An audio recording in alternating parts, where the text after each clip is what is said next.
तर hi family, कसे आहेत तुम्ही पहिलं ते सांगा. आणि एका प्रश्नाचं उत्तरही द्या की खरंच पैशाने सगळं घेता येतं ना.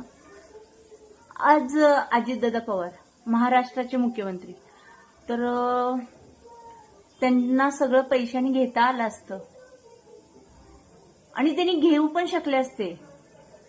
आणि ते स्वतःपेक्षा जास्त आपल्यांसाठी किंवा गरीब गोर लोकांसाठी आणि ज्यांची मजबुरी आहे त्यांच्यासाठी त्यांनी खूप काही करत होते. भले थोडे ते बोलण्यात स्ट्रिक होते. गोड बोलणाऱ्यांच्या पोटामध्ये कधी पण स्वार्थ असतो. स्ट्रिक बोलणारे व्यक्ती बघितले ना, चांगले माणसं पहिले निघून गेले. त्यांनी काय कमवलं बघितलं तुम्ही पण. प्रत्येक जणाच्या डोळ्यात पाणी होतं, प्रत्येक लेडीज आणि प्रत्येक जेंट्स. माणुसकीच कमवली ना त्यांनी.